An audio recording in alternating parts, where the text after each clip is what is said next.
charges on electronic transactions be more than the entire financial transactions in Nigeria? How can they say we have 89 trillion from stamp duty of 50 naira charge, while the entire nation's foreign reserve is not near that amount?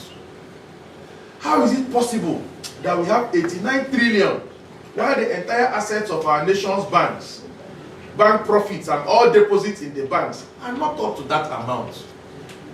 How can we have 89 trillion naira from just 50 naira charges, when the nation's total budget since 2016 that President Muhammadu Buhari first presented a budget till date is about 95 trillion naira?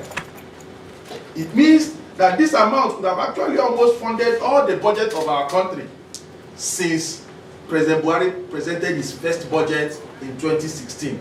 Remembering that Jonathan had the 2015 budget he presented to the National Assembly. President Buhari's first budget, first of annual budget, was 2016. So this amount could have funded the entire budget for the 8 years of President Muhammadu Buhari, and it's just an amount from 50 naira charges. Could that be possible? If it were possible, it means Nigeria does not need any other source of income except the 50 naira stamp duty charges. Please, we are not children. This coordinated assault to blackmail Emefiele and destroy the president's economic agenda should stop. The data is for kids. The allegations are untenable and not backed with any proof. And this instigation of public anger should come to an end immediately. If anyone wants Emefiele's job so as to derail this administration, the person should be bold and stop hiding in the dark. The person should demand for the job. These allegations of terrorism financing are quite provocative, and we further ask, can you charge a bank manager for fraud, or what we normally call Yahoo Yahoo, because an account holder in the bank is involved in such? Can you charge the bank manager or the owner of the bank, the MD of the bank, because an account holder was involved in a crime? Can the DSS DG himself be charged for a crime if a staff of the DSS is individually involved in that crime?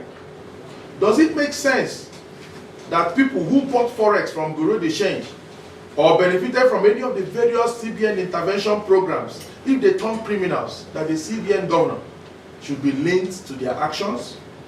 If some of the farmers who benefited from any of the intervention or anchor intervention programs or anchor borrowers program use their profit to pay for illicit drugs, then should Emefiele be charged for dealing in illicit drugs? Really, these attempts at linking the CBN governor to terrorism financing makes no sense at all.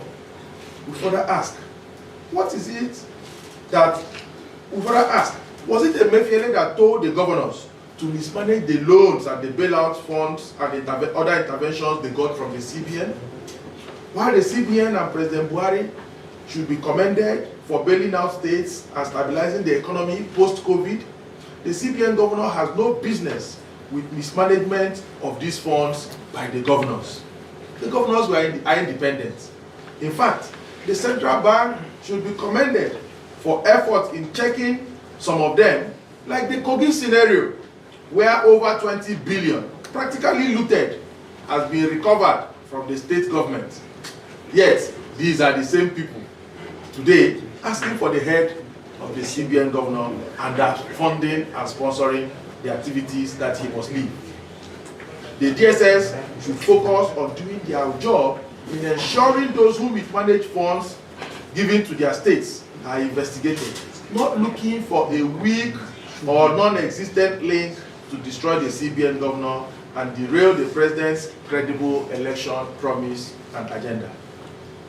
All the numerous interventions of the CBN were backed by Mr. President, based on convictions that they will make our economy work or be in the interest of the nation.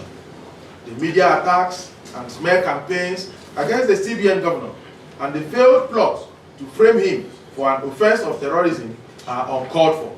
And the DSS should indeed and actually apologize to Mr. Emefiele and Mr. President.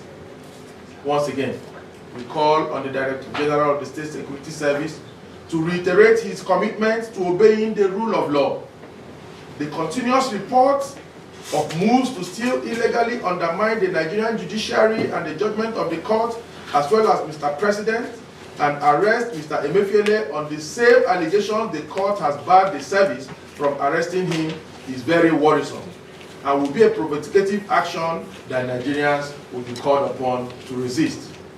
We have heard of the details of the aborted, well-organized plot to still abduct Emefiele and keep him in solitary confinement and force him to resign to pave way for the alleged plan to appoint a top female CBN official from the north, who,